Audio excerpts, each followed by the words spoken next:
ug dinhi ning atong tulumanon. Inyong masayran ang kamaturan kay sa kamaturan.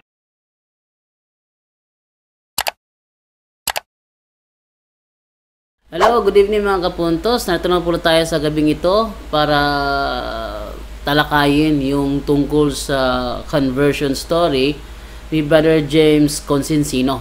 Yung ating bisitang nagmula pa sa Davao na hindi namin nakalain na siya pala ay nag-viral pala yung video niya doon sa Davao, ano? Pero bago natin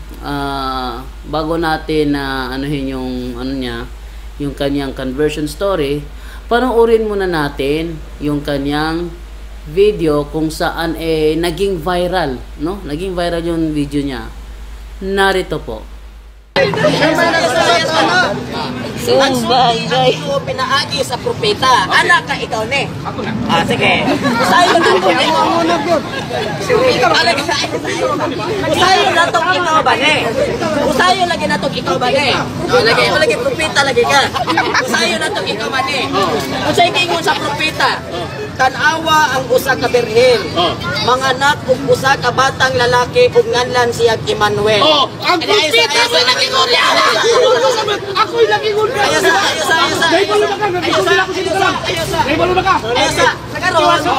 Basahon na to kinsay nagsulti ato. Eh para dito magka-ubag ba? Ato basahon kinsa to ha? Basahon na to si Isayas. Ayasa. Isayas 7:14. O say gingon ni Isayas sa 7:14. Busa ang Ginoo mo'y maghatag kaninyo usa ka timaan. Ania ang usa ka birhen o ulay. Manamkon og manganak og usa ka anak nga lalaki. Og pagkatawgon siya Emmanuel. Walay Isayas na naman. Kinsay nagsulti? Si Isayas. Wala ikaw. Isayas. Pasahili ikaw. Pasahili Isayas. Ang nagsulti si Isayas, dili ikaw. Isayas. Naabay na basa niya Isayas. Wala. Apil-apil ka niya mawawag ka diha. Wala ki Isayas naman. Mura ka dili.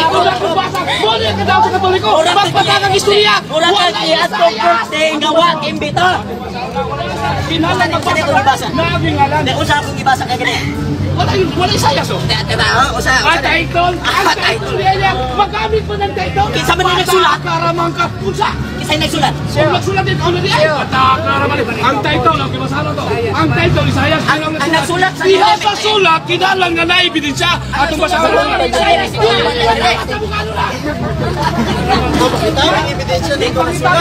Dili madaw sa abogado. Mas dili madaw sa abogado ang libro huna-huna kami tulubaba bersikulo laway. Wala ko ibasa, ikaw wala. Okay, yun po ang kanyang naging viral video nung siya ay nasa Davao pa. Bakit siya naging viral, no? Yun ay dahil may kinalaban siya doon sa Davao na nagpapakilalang di umano'y propeta. Kumbaga, nagpapanggap na propeta. At yun ang kanyang kinalaban. At di akalain ni Brother James mismo na yung kanyang video na yun ay magva-viral. Dahil may nag-video at kumalat yon at isa pa ako sa nag-comment doon eh. Sabi ko, nako, kalaban na yan ni Kibuloy, si yung nagpaka-propeta. Kasi si Kibuloy, ayaw ni Kibuloy yung gano'n, propeta din yun eh. Okay, no? So, ngayon, bigay natin kay Brother James para sa kanyang conversion story kung paano siya naging Katoliko bilang isang kaanib ng born again movement, paano siya nalipat sa Katoliko. Okay, so eto na po, simulan na po natin ang aking pagtatanong sa kanya. Eto po. Good day sa ating lahat ng ating mga viewers at sa ating mga taga-subaybay ng Punto por Punto. Ito po inyong lingkod, Brad James Consensino, isa pong Catholic Faith Defenders galing sa Davao City and converted Protestant. Okay, Brother James, maaari ba naming malaman kung anong specific name ng sektang kinaniban mo dati? Saan ang lokasyon nito at sino ang pastor nyo? Oh yes. Salamat po sa pagtatanong po, Brother Jando. Yes, ang naturang pangalan po ng sektang kinaniban ko dati when I was born again. Actually, yung pamilya po namin, Brother Jando, is a hopping Christian. Pag sinabi po nating hopping Christian, paiba-iba ng simbahan. Okay? So, nanggaling ako sa Christ for All Nation Church or tinatawag na One Way Outreach. Isa po yung kilalang simbahan sa Davao City. And then, at the same time, lumipat po kami sa itong pangalawa ko na simbahan, which is dito ako mas naging more active.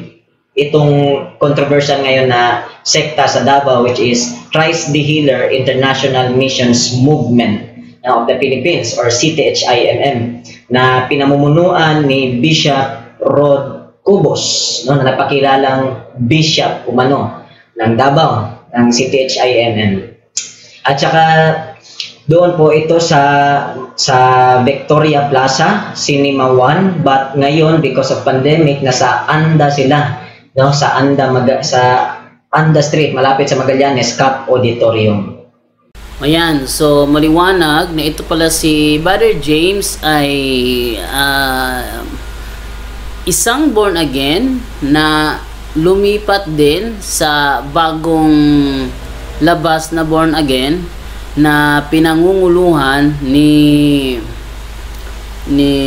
Bishop Rodolfo Cobos, no? Yun yung ang unang tinira, sinagot, ang unang sinagot ng punto por punto sa aming unang episode noong unang panahon na magsimula ang pandemya. Yun po ay Bisaya pa po, no, yung aming unang episode ng punto por punto, kung saan yung mga banat ni Rod Cobos ang siyang aming sinagot, kung saan sabi niya ang papa daw ang 666, ang papa daw ang Vicars Felidae, ang ano daw, ano mga bintang na pinagsasabi niya. Pero ngayon hindi na siya makapagsalita dahil sa sinasagot namin siya ni Brother Wendell, at lahat ng mga banat niya talagang basura, lahat mga banat niya. So ito pala, isa sa mga kaanib niya itong si Brother James. At dating kaanib niya, ano kayang dahilan kung bakit ito umalis sa kanilang samahan? Ano kayang mga reason? So tuloy natin ang video, pakinggan natin siya. Ikaw ba'y converted ba sa sektang yan o dati ka nang ipinanganak na nasa sektang yan? Okay. Nung hindi po ako converted sa sekta na yan because I was an born again, no, inborn protestante pa po. Galing sa lola sa tuhod hanggang sa lola, hanggang sa apo, hanggang ako na apo sa tuhod ay kami ay isa pong inborn na born again protestant. Kaya po grabe po nakaugat yung doktrinang protestante sa aking buhay. Yan, yun po ang buhay niya. Narinig naman ninyo, buong ang kanya born again. So wala silang pinagkaiba ni Madam Pastora, dahil si Madam Pastora, tatay niya pastor, nanay niya pastora, tapos yung kanilang pinanganak siya sa relihiyon ng born again kasi bata pa si Pastor Role, lumipat ng Pentecostal, no? Kaya si Madam Pastora at mga kapatid niya, lahat sila isinilang sa paniniwala ng Pentecostal. Ganoon din si Brother James, pero mas wider yun sa kanya. Mas wider kasi kalula-lulahan niya mga kaanib ng born again Christian, no? Hindi madali yung kanyang situation. Kumbaga, pagkukumparahin lang natin, mas magaan lang ka Madam Pastora, mas mabigat itong sa kanya. Okay, pero tingnan nyo, nananatiling matibay sa kanya pananampalataya at hindi gaya ni Madam Pastora na tumalikod ng dahil lamang sa tatay niya. Okay?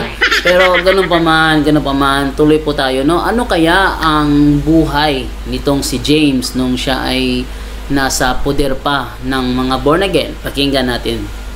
Kumusta ka nung nasa born again ka pa?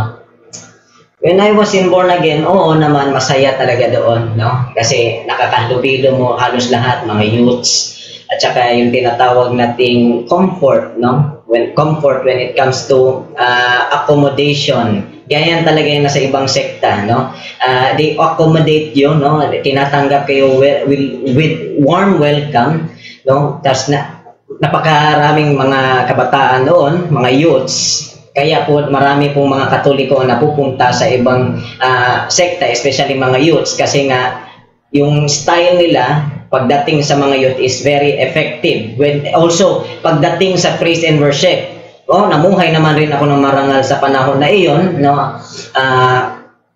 I was an active sa aming simbahan sa Christ the International Missions Movement, especially yung mga tinatawag natin, yung mga gawain namin or activities in religious activities, no? Na napaka-active ko talaga.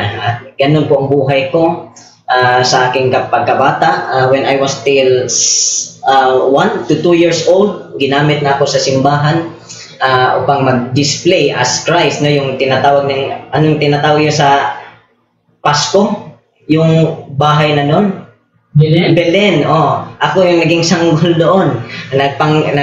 Nag-roll as Christ. So, hanggang sa aking pagkabata, sa aking kapanganakan bilang sanggol, hanggang when I was 13 years old, nagiging aktibo po ako sa simbahan namin. Ganun po yung buhay ko. Puro simbahan, eskwela, bahay. Simbahan, eskwela, bahay. Ganyan naman talaga, basta well-trained ang pagiging pagkaprotestante. Hindi naman talaga natin maiwasan na itong mga nasa born again, very active talaga to sila when it comes to studying the Bible, may cell group, may life group, may Bible study, may prayer meeting, tapos ang worship na naman, ganyan. So, discipleship, ganyan po ang buhay ko sa born again. Yan ang mga araw-araw kong ginagawa doon, Brother Jando. Yan.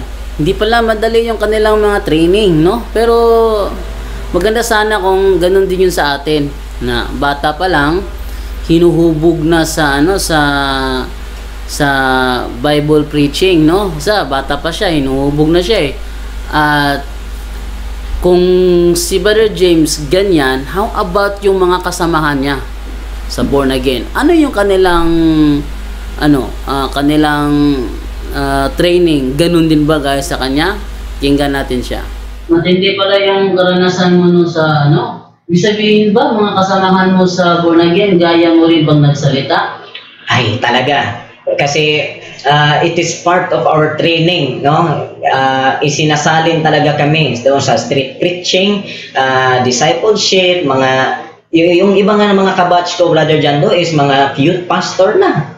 Youth pastor na, may na-handle ng mga simbahan ngayon. Baka malaking kita, 10%. No? Ako ngayon, andito na Katoliko. So, ibig sabihin, bale, yung mga nagpipreach doon sa mga bus, isa ka sa mga ganon? Yes, na-experience ko yan mag-preach sa bus, no? Tapos, pagkatapos ng preaching sa bus, may puti na papel na ibinibigay, may puti na papel na ibinibigay, no, sa mga pasahero, no? Kasi sinasabi raw namin is love gift daw yan, no? Para sa scholarship, pero hindi para sa scholarship, para lang pala yun sa aming simbahan, no? So bus preaching, street preaching, and then tinatawag nating Bible study, discipleship. When I was born again, Brother Jando, in my under, sa ilalim ko, kasi G12 kami eh. Pag sinabi natin G12, it is a networking system na kung asan magre-recruit ka ng tinag 12 na mga disciple, because binabase namin niya sa 12 disciples of Christ. So, sa aking under, kasi para siyang pyramiding, networking yan, yung under sa akin, kahit na young age pa ako, kasi nga tinitrain kami magsalita, no, in public, at saka paano mag-handle ng mga disciples or how to be leader, ang under ko lahat is for about 68 youths. Okay? Naka-convert ako ng 68 na mga Katolikong walang alam. Okay? Wala po akong na-convert na Katolikong may alam. Ako na ang na-convert sa mga Katolikong may alam. Ayan. So, I was under, yung mga under ko is lahat 68 youths. Hinahandle ko yan lahat. 68 youths. Brother Jando. So, ano ang pakiramdam nang nagpipreach ka sa simbahan nyo na pag may Katolikong bumibisita is atake sa Katoliko, tapos pagdating sa bus, yung inaatake nyo reliyon, hinihingan nyo ng pera? Yes. Napakasarap sa feeling, no? Na para sa amin, pag inaatake namin ang Katoliko, hindi namin inaatake yung damdamin, kundi inaatake namin yung kanilang mga maling doktrina puno. Ayan, no? Para kaming nagigiba ng kaharian ng impyerno when we attack the Catholic Church, because the Catholic Church for us is a evil. Okay? Pag sinabi namin Katoliko, ito sila ay sumasamba ng Diyos, ito sila ay mga nasa demonyo, at saka hindi talaga kanya sa Diyos. Kaya when we try to attack the Catholic Church, parang masarap sa aming pakiramdam. Kasi nga, para kaming nagigiba ng mga maling aral. No? At saka, when it comes to, tinatawag natin, magre-recruit kami, magdadani kami ng mga Katoliko, when they try to get baptized, or when they get baptized, napakasarap sa feelings kasi akala namin naka-win souls kami. Yun pala, ayun na lang. Pero okay lang sa inyo na humingi ng pera doon sa mga inaatake niyong sekta ng pananampalataya? Yan nga talaga, Brother John, doon pinagtataka ko. Parang nagkukontradik lahat ng aming ginagawa. Pero para sa akin ngayon na mas naiintindihan ko, it is very insulting for the Catholic Church na inaatake mo sila pagkatapos ng preaching, hihingian mo sila ng pera. That is kind of parang ninakawan mo sila in indirect way. Kaya nga, minsan, naisip ko rin ba na grabe talaga yung mga ginagawa ko dati. Nakakapaglingla. Yeah, thanks God and glory to God. Nandito na ngayon sa Katoliko. Yes, Brother Jando. Oh, yan ha. Nakita niyo yung kanilang estilo. Tira ng tira sa Katoliko. Nagbabasag pa ng imahe ng Katoliko. Tapos, hihingi ng pera sa Katoliko. Hindi ba, masyado yatang, pwede ba nipis-tipisan yung mukha? Kasi, naatake nyo pananampalataya namin, pero pag nasa bus kami hinihingan nyo ng pera. O, ba't kami hihingan nyo ng pera? Tuto naman kayo mahiya. O, di ba? Yan ang kanilang ugali. So, sa kanila, baliwala. Ako, mahihiya ako eh. Hiya ako. Tayong Katoliko, mahihiya tayo, pero sa kanila, wala. Titirahin ko yung pananampalataya, pagkatapos hihinga pa kita ng pera. Bahala ka sa buhay mo. Ganyan ang kanilang paniniwala. Pero pakinggan natin, meron pa siyang mga sinabi. Tuloy natin yung video. So, kung ganun pala yung naging karanasan mo, ano naman ang naging dahilan na biglang nagbago ang isip mo at nanlamig ka sa pananampalatayang born again? Ayan. Napakagandang tanong po, at saka dyan po talaga ang minsan inaabangan ng lahat. Paano bang itong isang youth leader ng Christ the Healer International Missions Movement na tinitrain mismo ng kanilang nagpakilalang bishop na si Bishop Rod Cobos? Kasi sa amin sa G12 meron kaming training na tinatawag na SOL, SOL 1, SOL 2 hanggang SOL 3 na yata yan, nakalimutan ko na. School of Leaders 1, 2, 3. So nasa School of Leaders 2 na ako. Bago ka makarating dyan, dadaan ka ng encounter, pre-encounter, ganyan. So marami talagang prosesong pagdadaanan upang maging leader ka. Kaya nga, itong mga born again, at saka nasa ibang sekta, when it comes to understanding the Catholic doctrine, especially the Catholic Church, pag mapapansin po natin, napakasirado po ng utak nila kasi nga bihasa na sila sa doktrina ng Protestante. Para ba silang mga kutsilyo na binabaid na, tama ba yung Tagalog ko, binabaid na? Hinahasa. Hinahasa na bago itusok sa kalaban. Ganun po yung mga Protestante. Hinahasa muna yung kanilang utak sa mga bersikulo at sa mga doktrinang pang-atake sa simbang Katoliko, at saka pagkatapos ng maatake, then isasalang na nila sa mga Katolikong walang alam sa doktrina. So ano ba ang nangyari? Bakit bang biglang ihip ng hangin na naging nang lamig ako sa pananampalatayang Katoliko? I just remember when Bishop Rod Cobos nag-assign siya ng mga group, no, na mag-preach sa labas, at saka ni-systemize niya, ni-organize na yung bawat grupo doon sa bawat lugar. So yung isang grupo ni-assign doon sa mga malls, no, sa mga malls sa Davao City. Yung iba ni-assign doon sa park, yung iba ni-assign doon sa street preaching. At yung grupo ko, inassign po ako doon mismo sa plaza ng San Pedro Street ng Davao City. Doon po ako ni-assign.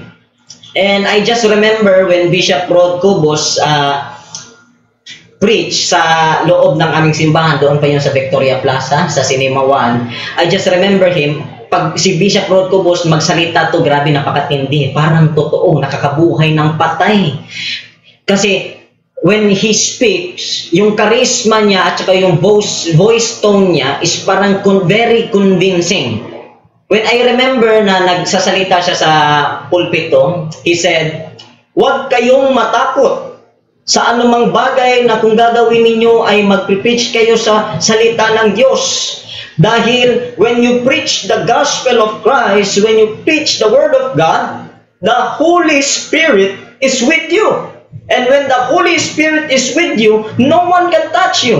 Because according to Romans, if God is with us, who can be against us?" Doon ako mas nagiging inspired and strengthened na gusto kong mag-preach sa labas. Kaya nga, dumiretso kaagad ako doon sa plaza. Dala-dala pa ako ng Biblia, tapos yung sound system ko, tapos yung microphone. No, excited ako kasi makapag-preach na ako sa plaza.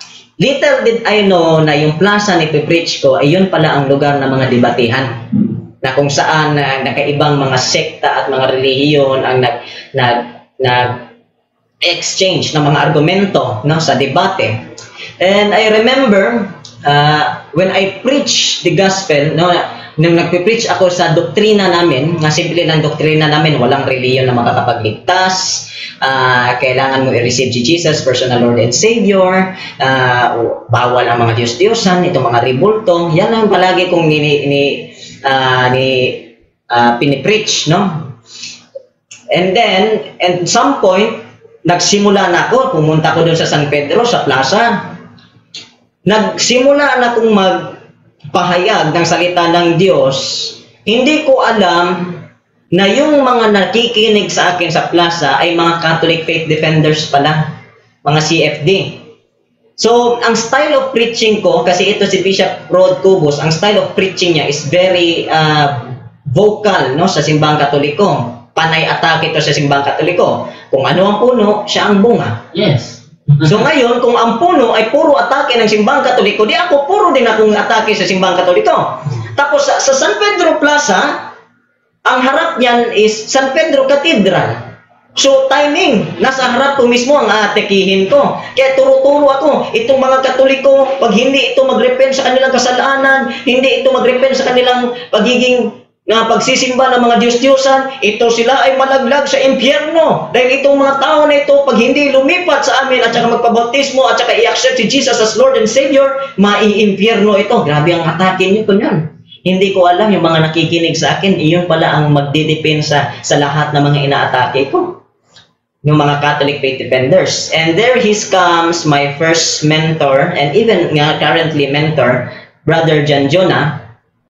John Jonah is my personal mentor sa CFD. He tries to raise his son kasi gusto niya magtanong sa akin kasi panay atake ko na sa simbahang Katoliko. And when I try to get to be asked by Brother John Jonah, na-shock ako.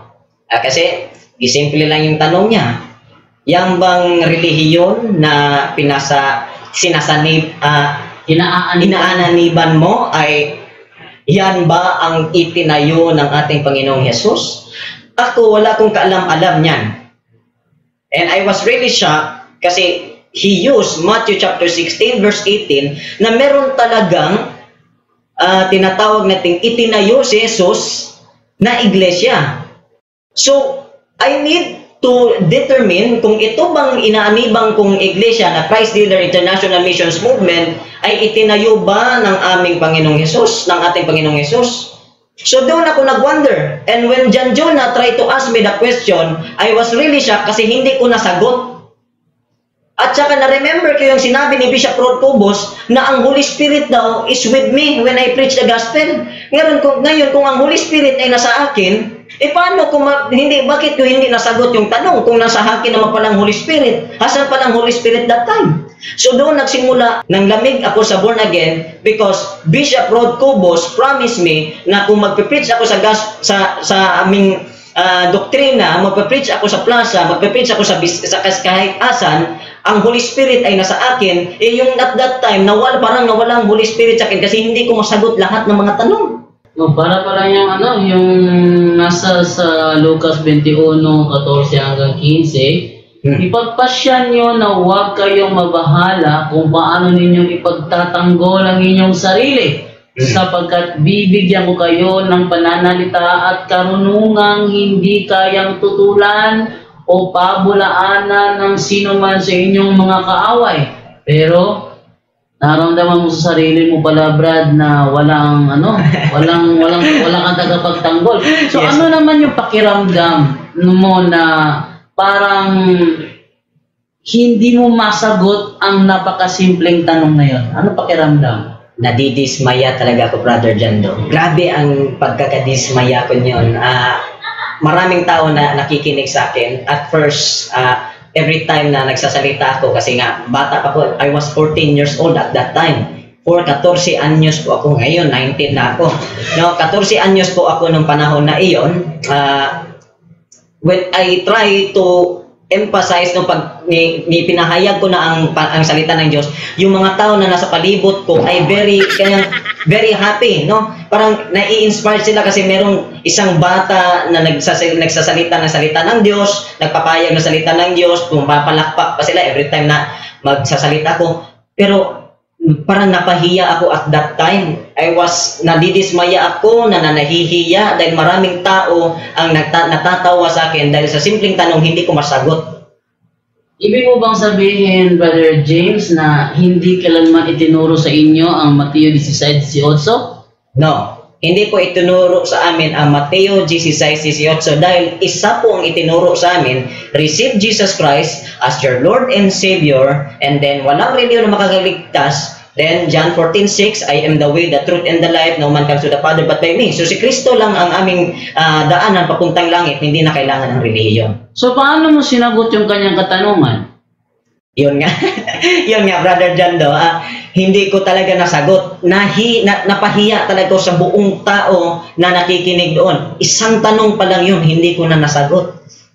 So nung pag-uwi nyo sa inyo, naisip mo ba kung ano yung kulang, ba't hindi ka nakasagot? Yes. Yan ito yung Brother Jando. When I go home, umuwi na ako, I was really bothered and dismaya ako, napahiya. But na-remember ko yung ginamit niyang verse, Matthew chapter 16 verse 18. Ayan.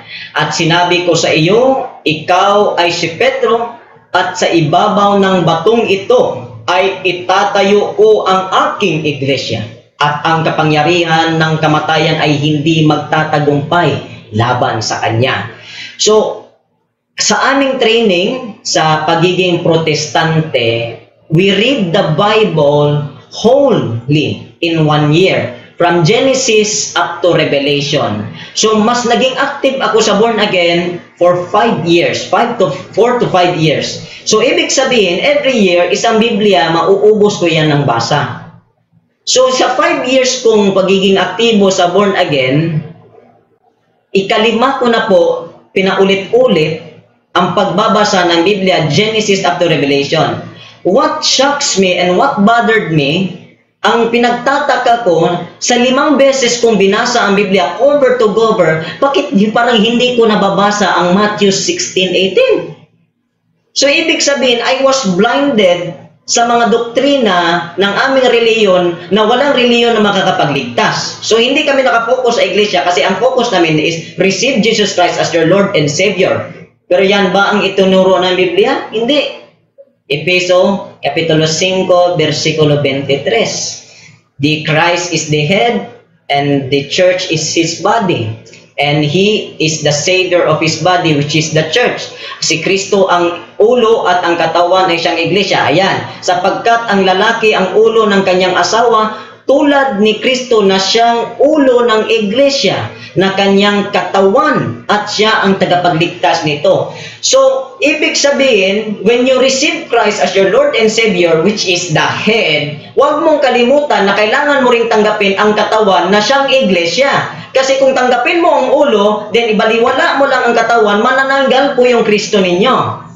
So napakalina po, it is very important na tatanggapin po natin yung ulo, which is Christ, but huwag po natin kalimutan na tatanggapin po yung isang tunay na iglesia na siyang Santa Iglesia Katolika Apostolika Romana. So at that time, umuwi ako ng bahay, binasa ko yung talatang ibinigay ni Brother John Jonah, 16:18 sa San Mateo. At when I try to read that, nire-reflect ko ng maigi, iniintindi ko ng maigi with prayer. Ni-cite ko pa yung Holy Spirit, please lead me in this verse. Lead me in this verse, tulungan mo akong maunawaan ang bersikulong ito. Kasi parang ngayon ko lang yun nabasa.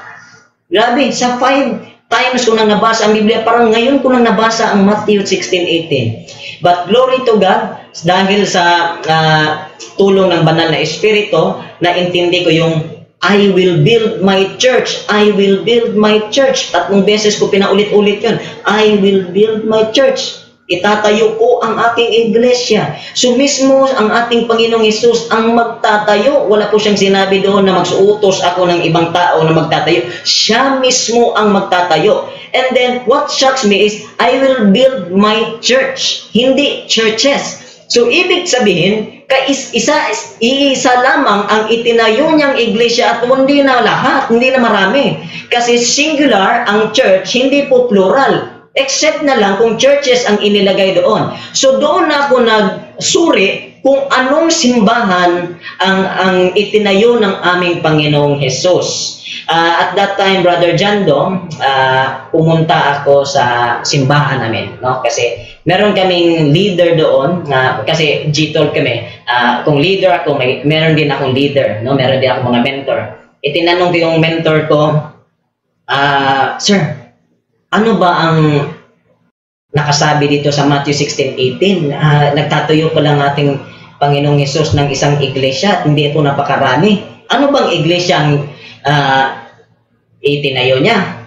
So ngayon, yung leader ko, itinanong niya sa akin, saan mo ba nakuha ang tanong yan? Sabi ko doon sa plaza, yung mga CFD doon, sinabi ng leader ko, huwag ka na pupunta doon sa plaza kasi mga demonyo yung mga nandoon. Mga demonyo ang mga nandoon. Kasi ayaw nila, mabe-brainwash yung mga born again, yung mga membro namin. Especially ako. So, ibig sabihin, ito sila, they practice, they train itong mga kabataan sa protestante o ibang yung mga nagko-convert galing sa katoliko na nag-convert sa born again, they train sa mga kabataan to be close-minded. Hindi po ganyan ang simbang katoliko because ang simbang katoliko is very widened. Sila, practice nila ang kanilang mga membro na maging close-minded. Huwag na kayo makinig sa kanila, huwag na kayo makinig dito na lang kayo sa amin makinig. Hindi po ganyan ang ating Panginoong Hesus. Kaya nga magsuri kayo. No? So, ngayon, pinagalitan ako ng leader ko na huwag daw ako babalik. Pero ako parang gusto ko kasi talaga ng sagot, kaya bumalik ako ng plaza. Nakikipagdebate na naman ako ulit. Nakikipagdebate naman ako ulit sa mga CFD doon. And for the second time, talo na naman. Kaya nga doon ako mas nagiging aggressive when it comes to searching the truth.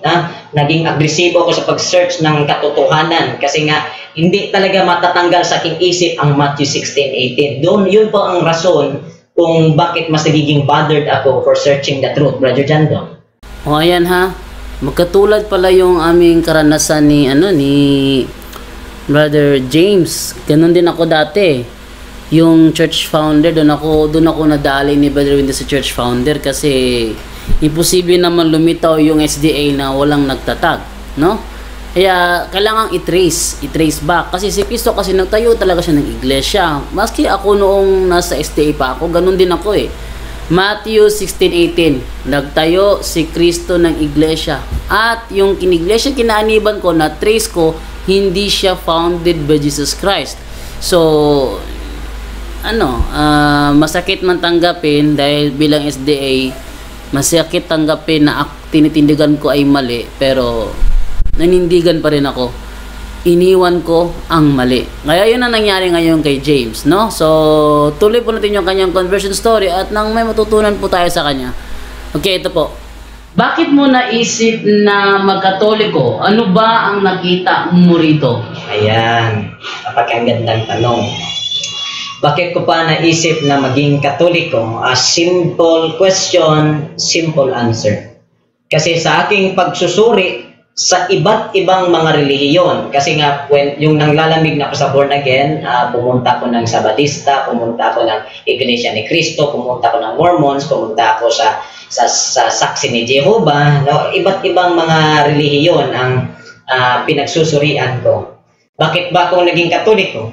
Sa iisa lamang rason na sa lahat ng pinagsusuri ko na mga relihiyon at ng mga sekta, ang Iglesia Katolika, Apostolika Romana lamang ang makakapag-trace back sa panahon ng ating mga apostol during sa panahon ngayon kay Pope Francis hanggang kay St. Peter, at mismo ang nagtayo nito ay ang ating Panginoong Yesus na siyang nagsabi sa San Mateo 16:8. At saka pinatitibay ito sa mga kasaysayan at ng mga standard na reference. When I try to study history and references, and saka pinasusuri ko na talaga, no? Pinagsusuri ko ang tinatawag nitong mga iba't ibang relihiyon.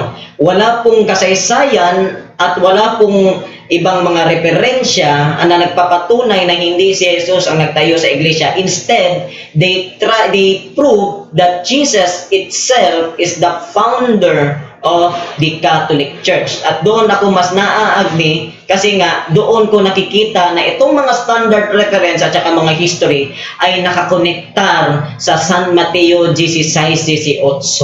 At doon po na mas naging more convincing ako when it comes to studying the Catholic Church. Yun po ang nakakagni sa akin. Kasi nga, kung sa ibang mga sekta na pinagsusurian ko, sinubukan ko sa Badista, pero itinayo ito ni Ellen G. White. Sinubukan ko ang Saksi ni Jehovah, itinayo ni Charles Taze Russell. Itry ko yung Born Again, pero itinayo ni Pentecostal, itinayo ni Charles Fox Parham. At saka lalo na yun sa amin, sa Christ Dealer International Missions Movement, Bishop pala namin ang nagtayo, si Bishop Cobos.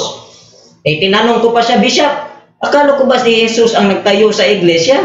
Sabi niya, si ating Panginoong Jesus nagtayo ng iglesia. Ngayon nga ako, nagtayo ko ng ministry, ng iglesia. Akala ko ba ang ating Panginoong Jesus ang nagtayo? Bakit ikaw nagtayo ka rin? Sinabi ni Bishop Cobos, kasi inutusan ko ako ng Holy Spirit. Inutusan ng Holy Spirit. Tinanong ko naman sa kanya, kailan kayo nakita? Saan kayo nakita? Sinabi niya, magtayo ka ng Christ Dealer International Missions Movement. Nakakatawa ko minsan sa Bishop Cobos. Pero sige na. Ayan. Yung Brother Jandong, isa ko sa mga mas naging pasya ko na maging Katoliko ay mismo itinayo to ng ating Panginoong Jesus. Dahil doon, sabi mo, kinausap mo yung pastor mo na si Bishop Cobos, no? Rod Cobos. Ano naman ang kanyang reaksyon nang malaman niya na lilipat ka sa Katoliko? At that time, yung reaction niya, akala niya parang natutulog lang ako. Hindi siya makapaniwala. Nagdidesisyon ako sa lilipat sa simbahang Katoliko. No, so they try to counsel me, no? Ni-counsel niya ako na sinabi niya, ano bang problema mo dito? May kaaway ka bang youth leader? May kahinganay, ganyan. Bakit ka lilipat ng Katoliko? Bakit ba? Nakulang ba kami sa iyo? Ano ba? Ako, Bishop, wala kayong pagkukulang sa akin at saka especially wala po akong kaaway na youth leader. Simple lang po ang dahilan po na lilipat ako ng Katoliko kasi mismo galing na po sa iyong bibig na ikaw ang nagtayo ng kanyang ministriya. Hindi si Kristo. Kaya ang hinahanap ko na simbahan, yung itinayo ng ating Panginoong Yesus, hindi yung itinayo mo. Ngayon, yung sinabi kong gano'n, nagalit si Bishop Cobos. Ano yung sinabi na nagalit siya? Ano yung sinabi niya? Rebellion daw ako. Rebellion daw ako, ha? Nag-rebel daw ako sa Panginoon. Siya pala ang Panginoon, ha? Rebellious daw ako. Yan ang sinasabi sa amin. Rebellious, backslider, ayan. Nagalit siya, rebellious. Tapos nidideklara na niya sa mga leader na ito ay isang rebellious, ganyan. So doon nagsimula ang ating kalma. Hindi niya sinabi sa mga member, bakit ka naging rebellious? Ano yung kasalanan na gawa mo? Kasi nga, ulupipat ako sa simbahang Katoliko at tumilag. Ito po ang tandaan nyo. when you try to enter the Christ Dealer International Missions Movement at saka may isang doktrina ka na ginagawa or parang itinatanggi mo na hindi mo ka tanggap sa kanila or tawag tinato sana mo sukol sa Tagalog. Parang itatakwil mo, ayaw mo tanggapin. Itatakwil mo yung mga aral ng mga leaders mo, itatakwil mo yung mga advices ng leaders mo, tatawagin kang rebellious. Kahit na may ebidensya, ba't mo tinatakwil? Yes! Ganyan po sila parang itong ang iglesia ni Cristo, tiwalag sa kanila, rebellious ang tawag nun. Ganyan po ang Christ Dealer nila. Kaya nga binansagan silang mga kulto ng born again sa Davao. Kasi sila lang po yung born again sa Davao na nagtuturong bawal mag-celebrate ng Christmas. Yung ibang mga born again, nagse-celebrate ng Christmas, sila hindi. Kasi nagtuturo to ng ibang doktrina si Cobos. Siya lang yung nag-iibang born again doon sa amin. Nakapagtaka pa, nagturo siya na bawal mag-celebrate ng Christmas, pero yung nag-ordain sa kanya as bishop, si Bishop Dan Balais, is nagtuturo ng Christmas, pwedeng mag-celebrate. Ano yung nagkontradict yung mga nag-uordina sa kanya? Ang nag-ordina sa kanya, nagse-celebrate ng Christmas, pero yung inordinahan, hindi nagse-celebrate ng Christmas. Anong klase yun? Ay, nako. Yun, talagang nakakatawa yun. Kasi, pag sinabi mo kasing you are ordained, yung authority na nandoon sa nag-ordain, maipapasa yon sa inoordinahan. Yung authority niya, yung kaya niyang gawin, na ipapasa doon sa inoordinahan niya.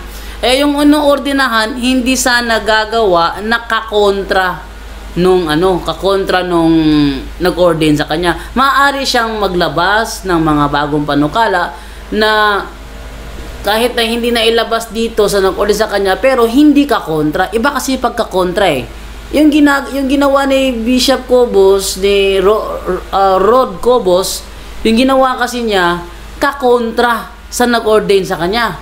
Ibig sabihin, siya mismo kinukontra niya.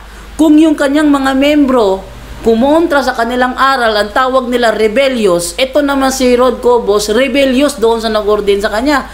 So, nag-ordain sa kanya, nasa-celebrate ng Christmas, ito naman si Rod Cobos, ayaw. Kaya, ano tawag dito? Rebellious din siya. Di ba?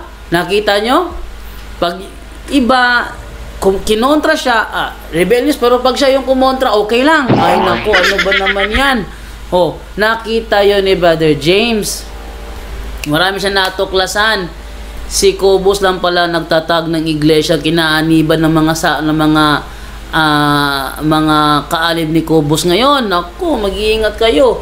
Walang Panginoong nangako dyan na magliligtas dyan. Paano ngayon yan? Ngayon, tapos yung okay sana kung hindi siya tumitira sa simbahan Katoliko, tinitira pa naman ang simbahan Katoliko. Yung asawa niya, naku, kakaiba rin yung bibig nun. Hindi raw pwede na hindi makapagpigil si San Jose kasi asawa. Ay nako, si Maria, imposible daw na nakapagpigil.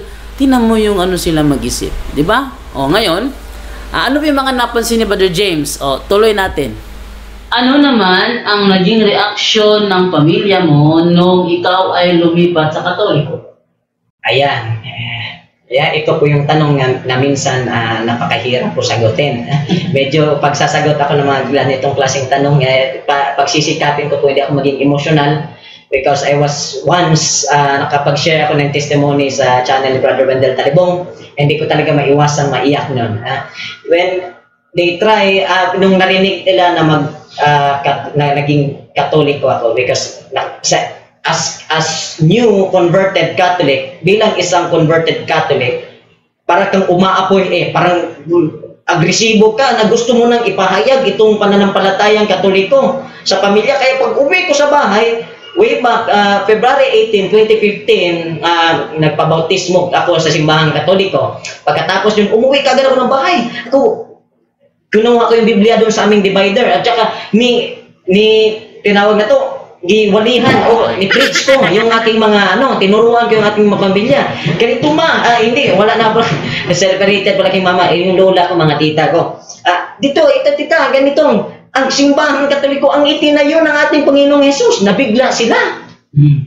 Ano bang pinagsasabi mo dyan, Sig? Sig ang tawag sa akin sa bahay. Ano bang pinagsasabi mo dyan, Sig? Ako hindi ganito, tama itong Katoliko. Yung naging reaction nila is very negative. No? Hindi nila matanggap na lumipat ako sa simbahang Katoliko. And at that time, sa sobrang hindi nila tanggap, for nearly 2 years, nawalan ako ng kaibigan. Kasi ang kaibigan, wala po kong kaibigan sa labas ng bahay. Lahat ng kaibigan ko nasa simbahan. No? Kasi nga, aktibo ako sa simbahan. Full time, para bang buong buhay ko ay sa simbahan lang ako na nakafocus. No, wala pa masyado. Kung may kaibigan ako sa school, yun lang pa rin yung mga ini-handle ko sa cell group, yung mga youths na nadadala ko sa simbahan. When I decided to be in Catholic Church, na wala ang mga kaibigan ko, for nearly 2 years ang aking pamilya sa loob ng bahay para kaming nagbibingi-bingihan, no? Hindi sila nagsasalita sa akin. When I try to communicate them, hindi nila ako sasagutin. No, hindi nila ako pinapansin, no, ganyan. I was so depressed at that time kasi hindi ko alam sinong kakausapin ko. Kasi nga, mga kaibigan ko, iniwan ako. Kasi nga, rebellious lagi daw. Rebellious. Yung pamilya ko, galit na galit. Sa sobrang depressed, kasi nga wala kong ma-share, no? Wala kong maipapalabas sa aking mga damdamin, pati ang eskwela ko is na sakripisyo. Na sakripisyo siya. For 2 years, na tumigil ako sa pag-aaral kasi nga napakahirap at that time sa reaction mismo ng iyong pamilya. Ang pinakakalaban po, ang pangalawang pinakamatinding kalaban mo is ang iyong pamilya. Aside sa iyong sarili, pangalawa po ang pamilya. Kasi pag once ang pamilya mo ang medyo may maapektuhan when it comes to your conversion, napakahirap po. Kasi at that time, I was 14 years old when I got converted sa simbahang Katoliko. Kaya nasa under pa rin ako sa under parents' consent pa rin ako. Ang reaction nila at that time is very negative. Kahit nga pagsusuot ng crucifix as necklace, bawal mag-sign of the cross, bawal mag-rosaryo. I just remembered when I was binigyan ako ni Brother Gondong do sa CFD Davao ng rebulto. I was very happy at that time kasi ay salamat may rebulto na ako ng isang santo. Ni-display ko kagad sa kwarto ko. Pagbalik ko galing sa eskwela, nawala na yung rebulto. Nasa basurahan na. So they are very tawag nito negative when it comes to Catholic Church. Hindi talaga nila tanggap na naging Katoliko ako. Kaya galit na galit sila at that time. But hindi naman talaga natin maiwasan because Christ said na kung susunod ka sa akin, carry your cross and follow me. So dadaan talaga tayo ng mga trials, no? And testings when we got into the truth. Kaya ako napakahirap at that time. I want to express my Catholic faith. Gusto ko mag-sign of the cross bago kakain. Gusto ko mag-sign of the cross bago magdasal. Gusto ko magdasal ng rosary. Pero hindi ko magawa kasi nga nakakulong ako sa bahay.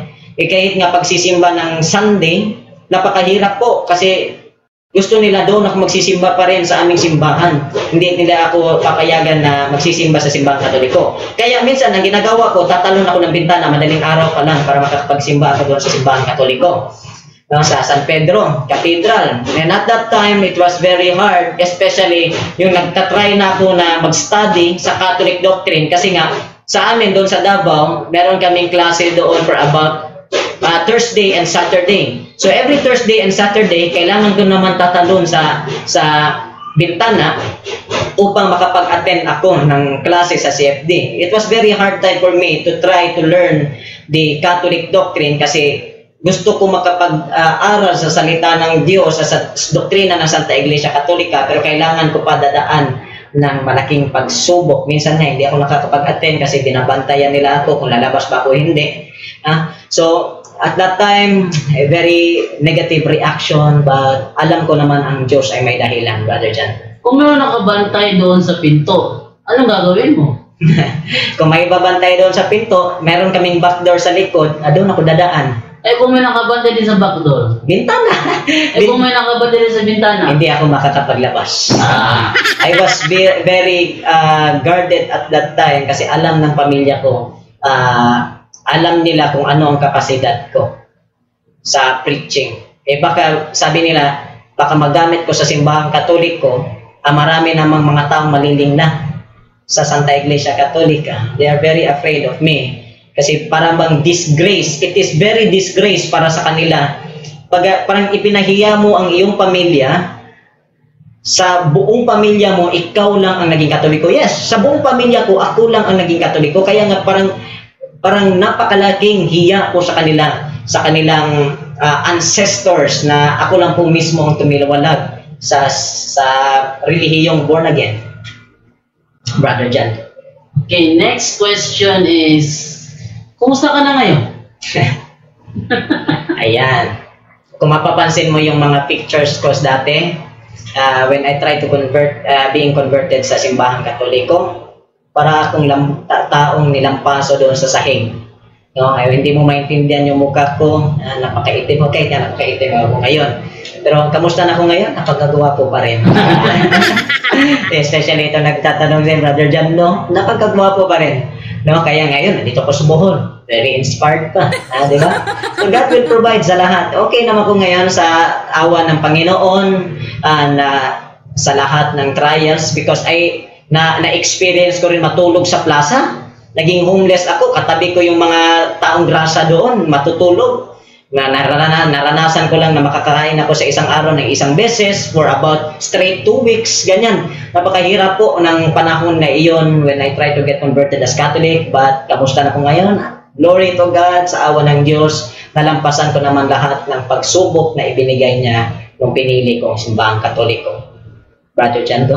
Okay, ano naman ang may papayo mo sa mga taong nasa sekta ng Protestante at sa mga kabataang gaya mo na nasa kanilang sekta? Okay. Simple lang po, mga kapatid, kung naman nandyan sa born again, especially hindi na sa born again, kahit nasa ibang sekta, o kahit yung mga Katoliko, especially mga youths na Katoliko, na gustong parang patuloy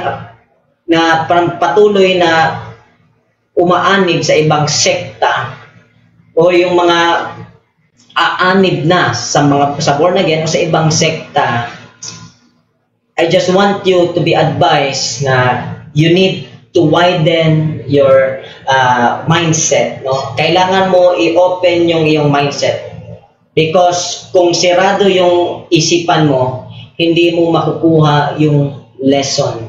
You cannot get the truth kasi nga sirado yung utak ninyo. But when you try to open and widen your mind, your knowledge, hindi po kayo magiging protestante. Kaya nga sinabi doon may isang quote doon that weak Catholics became Protestant, while strong and powerful Protestant became Catholic.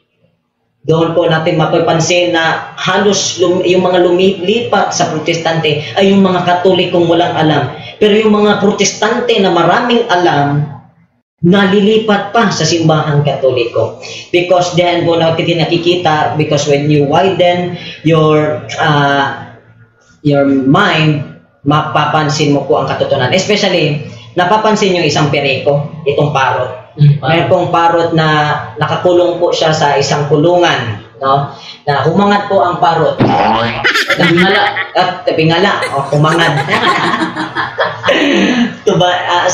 Tumingala po ang parot. Nandoon siya sa loob ng kulungan. Pag yung tumingala siya, sinabi niya, napakaliit pa lang ng mundo. But when the cage is open, nung binuksan ng may-ari, o nung binuksan ng parot ang kulungan, lumabas ang parot at nilibot niya ang labas ng buong mundo. At nakita niya, napakalaki pa lang ng mundo. Yan po ang mangyayari sa inyo kung mananatili lang kayo sa inyong sekta. If you don't try to explore, if you don't try to understand the Catholic Church, kung mananatili lang kayo dyan, hindi nyo makikita ang katotohanan because nga close-minded kayo. O yun, napakaganda nung binigay na example ni Brother James na ang payo niya doon sa sa mga observation niya, doon sa mga nasa ibang sekta is huwag kayong tumulad sa parot na kung ano yung nakikita niya sa loob ng hawla, isipin niya ang liit ng mundo, di ba? Pero pag siya nakalabas, malawak pala. Ngayon ito ngayon. Pag mananatili kayo sa paninindigan ng mga protestante, tinitiyak ko sa inyo, limitado kayo. Para kayong parot na nasa loob ng kulungan. Bakit? Dahil nililimitahan nila ang inyong kaalaman. Dahil ayaw nila na mabuksan ng isip nyo at makita ninyo na yung iglesyang kinaniba nyo ngayon ay tatag lang ng ordinaryong tao. Ngayon nila makita nyo mo yun. Ay kung sakaling makita mo man yun, bubulag-bulagan ka. Napasin nyo si Madam Pastora na alam niya na yung Pentecostal founded by Charles Parham. Very simple lang para malaman nyo itong mga iglesia. Unang-una, dapat ang founder niya si Jesus Christ. Halimbawa, si Pastora galing sa United Pentecostal Church. Ang gawin nyo lang dyan is mag-research kayo sa internet kung sino ang founder ng United Pentecostal Church. Sabi dito sa internet, yan, si Charles Parham. Yan. Si Charles Parham, siya ang the United Pentecostal Okay, the United Pentecostal Church International emerged from the Pentecostal movement, which traces its origins to the teachings of Charles Parham. Parham, okay, in Topeka, Kansas, and the Azusa Street Revival led by William G. Seymour in 1906. Hanapin mo lang. At alam rin ng kanyang mga kasamahan na ang Pentecostal ay founded din by Charles Parham. Maingon sila mo si Parham kuno, ang ato kuno nga kuan gikan sa Amerika, tinuod na. Di naman na ilimod, tinuod na. Di naman na ilimod, tinuod na. Di naman na ilimod. Pero pilit isinisirado ang kanilang isip dahil meron silang sariling sariling unawa, di ba? Para kang parot na gusto mo sa kulungan, ayaw mo lumabas, ayaw mong lawakin ang isip mo. Pero kapag lalawakin mo yung isip mo, bubuksan mo. Halimbawa, titirayan nyo yung Katoliko. Kung ano yung aral ng Katoliko, tinitira nyo, unawain nyo muna sana bago kayong tumira. Halimbawa, ganito. May meeting sa classroom. Ipinatawag ng mga teacher ang mga magulang. Halika rito, meeting tayo. May PTA meeting. Tapos sa meeting, tatanungin ng teacher, nag-meeting na kayo ng ilang minuto, ilang oras, tatanungin ng teacher, any objection? Ito mangyayari. Hindi mag-o-object ang hindi nakikinig. Bakit? Wala siya naunawa. Ano ba yung object niya? Diba? At kung sakaling mag-object siya, objection, ano objection mo? Hindi niya alam kung ano yung object niya. Titira, sasabihin teacher, hindi naman yan ang pinag-usapan natin, hindi ka pala nakikinig eh. O, di ba? So, dalawa lang yan. No? Para maunawaan mo ang iyong ino-object, unawain mo kung ano talaga ang aral ng Katoliko. Di ba?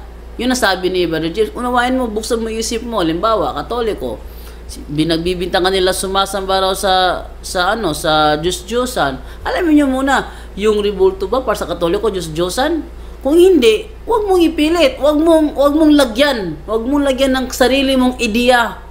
Sabihin mo, Diyos-Diyosan nila. Bakit? Kasi niluluhuran. Ayun.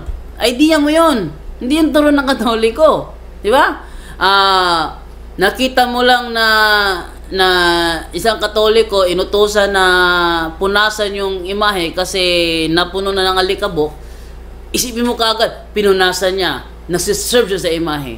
Kung ganyan ka, sirado isip mo, hindi mo talaga makikita totoo. Di ba? Kasi James, buti, pareho kami ng karanasan, malawak ang isip. Talagang marunong gumamit ng logic. Ano ba ang logic? Science of correct thinking. Walang taong gumagamit ng logic na nauwi sa kabubuhan. Tandaan niyo yan ha? Walang taong gumagamit ng logic na nauwi sa kabubuhan. Ang nauuwi sa kabubuhan, yung gumagamit ng pilosopo. Pamimilosopo. Yun ang nauuwi sa kabubuhan. Pero, kung talagang gumagamit ka ng real logic, Iba kasi, logic lang yung pilosopo. Kaya logic yung pilosopo eh. Hindi logic ang pamimilosopo. Hindi logic yun. Halimbawa, ganito. Sabihin nila, si Pedro may asawa. Sabihin mo naman, saan sa Biblia? Hanapan mo ko letra por letra. Pag wala ka nabasa, hindi ako maniniwala. Ganun. Oh. Wala ka naman talaga mababasa sa Biblia letra por letra na si San Pedro may asawa. Letra por letra, wala kang mababasa na si San Pedro may asawa. Pero, kung marunong kang gumamit ng logic, mabasa mo si Pedro may manugang na babae. Gamitan mo ng logic. Malalaman mo, makikita mo, may asawa siya. Kahit hindi mo mabasa letra por letra. Yon. Kaya unawain lang. Lawakin lang ang isip. Malalaman yung totoo. O ngayon, ano ang may papayo ni James tungkol doon sa mga sirado ang isip? Pakinggan nyo siya. And the best thing sa inyo, if you try to understand the truth, magpakumbaba kayo. That is the very best way. Magpakumbaba kayo at tanggalin nyo pong mga alam nyo and try to understand the Catholic Church. Kaya pong dahilan na hindi po natin minsan naiintindihan ng simbahang Katoliko kasi nga hindi tayo marunong magpakumbaba. Kagaya nga sa akin, bakit ako makikinig sa simbahang Katoliko? Youth leader ako, graduate ako ng School of Leaders too. Alam ko yung mga Bible verses, 5 times ko na nabasa yung Biblia. No, it's not about that. It's not about ilang mga bersikulo ang na-memorize nyo. It's about finding the truth. Kaya nga kailangan mong magpakumbaba kung gaano kataas ang iyong alam sa protestante o kung anong relihiyon ka, especially sa mga youths. Try to humble yourself down at mapapansin mo, when you try to humble yourself, makikita mo at maiintindihan mo ang simbahang Katoliko. And lastly, gusto ko makita ninyo ang nakalagay po sa talata ng Biblia sa Buhat, Kabanata 7, versikulo 48. Acts chapter 7, verse 48. Ayan. Gayunman, ang kataas-taasang Diyos ay hindi naninirahan sa mga bahay na ginawa ng tao, sabi nga ng propeta. Ayan. Napakalina po na ang Diyos ay hindi naninirahan sa mga bahay na ginawa ng mga tao. Kaya nga, you try to determine, try to search your church. Try to search your church nga yung bang ang simbahan na inaaniban mo ngayon ay tinayo ba ng isang Diyos o tinayo ng isang tao? Pag itinayo na ng isang tao, umalis na kayo dyan. O, yun ang kanyang magandang payo. Yun ang kanyang magandang payo. Kung i-trace nyo, buksan nyo yung ano nyo, yung mga internet nyo, buksan nyo, mga church founder nyo, i-search nyo. Pag nakita ninyo na yung iglesia kinaaniban nyo, tatag lang ng tao, huwag na kayo magpatumpik-tumpik pa, huwag kayo magpa-delay-delay. Pag nabasa mo na, gawin mo ang narapat mong gawin. At yon ay ang iwanan ang iglesyang tatag lang ng ordinaryong tao. Ako, nung nalaman ko na yung iglesia namin, tatag lang pala ni Ellen G. White, talagang nagdesisyon talaga ako Umalis talaga ako. Kahit dahil naisip ko, kahit na anong gawin ko, follow kami by Ellen White, hindi nababago yun. Kahit gaano ka kagaling sa Biblia, kung ikaw Sabadista, kahit gaano ka kagaling sa Biblia, kahit gaano ka mag-lecture sa panahon sa worship o panahon sa sa Sabbath school, kahit gaano ka kagaling magsalita gamit ang Biblia, kung nasa iglesyang tatag ka ng ordinaryong tao, talagang nandun ka. Hindi pwede mangyari na nasa tatag ka ng tao pero sasabihin mo kayo ay tatag ni Kristo kasi ang tatag ni Kristo hindi kailanman pwede itatag ng ordinaryong tao. Ay wala siyang utos na itatag nyo, magtatag kayo ng iglesia nyo at sasabihin nyo ako ang nagtatag. Wala siyang sinabing ganun. No? So, dyan lang yung makikita mga kapuntos na kailangan talaga Kailangan talaga na magsaliksik tayo. Ya? Ibaba nyo yung pride nyo. Isipin nyo muna, hindi ako Sabadista ngayon. Hindi ako Pentecostal ngayon. Gaya ng sinabi ni yung naalala nyo yung banggaan ni John Rico at saka ni yung isang Muslim. Sabi niya, paano patutunayan na ang Quran ay salita ng Diyos? Ay totoo nga na si Kristo ay hindi pinako. Wag mo na tayong mag-Muslim ngayon. Di mo na ako Kristiyano ngayon. Pag-aralan natin to, hindi magawa ng Muslim. Dahil, hindi talaga totoo yung kanilang paniniwala na si Kristo ay hindi ipinahako sa krus. Kasi may ebidensya naman si may ebidensya naman si John Rico without using the Bible, kahit na mga lang. So, ganyan. Yan yung ibig sabihin ni Brother James. I-empty nyo muna isip nyo, saliksikin natin ito. Huwag nyo lalagyan na kung ano-ano yung nyo. Kaya makikita nyo doon totoo. Tuloy natin yung video. Yan po ang nakasabi sa Biblia. Ang Diyos hindi po naninirahan sa mga bahay na ginawa ng tao. And 1 Timothy chapter 3 verse 15, ang bahay ng Diyos ay siyang iglesia. Kaya you need to try to search and explore kung ano ang simbahang itinayo mismo ng ating Diyos at hindi ng pastor. At pag makita mo yan, napruwebahan ko sa aking experiences na pagsusuri ko sa ibang relihiyon at sa kasaysayan at sa Biblia, nakita ko na walang ibang iglesia, walang ibang relihiyon ang itinayo ng ating Panginoong Kristo, kundi ang Santa Iglesia Katolika Apostolika Romana. Maraming salamat, Brother James, sa iyong pagsalaysay, sa iyong karanasan. At welcome to the Catholic Church. Thank you, Brother Jando. Thank you, mga puntos. Pro Deo et Ecclesia, Tatak CFD with a humble heart. Okay, yun po ang conversion story, testimony ni Brother James, yung kanyang journey. Pinaliwanag niya paano siya from a strong Protestant preacher to become a Catholic evangelist. So, talagang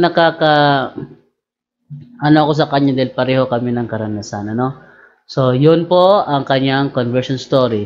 At abangan nyo po sa mga darating na gabi at mga araw, yung ating mga uploads, Tsaka huwag nyo rin po sanang kalimutan yung YouTube channel ko rin na Brother Jando Alabado, Dahil nag-upload din ako doon. So, para mabuhay kasi na message sa akin ng Google na mamatay na rin yung YouTube channel ko, kaya para hindi mamatay, binuhay ko muli. Okay, maraming salamat po at thank you sa inyong panonood. Kita-kits po tayo bukas ng gabi. Paalam! Ug inyo nang nabati ang mga kamatuoran dinhi ning atong tulumanon. Kay usay-sabay kamatuoran. Ako lang hinaot nga daghang kamog nakatunan. Daghang salamat.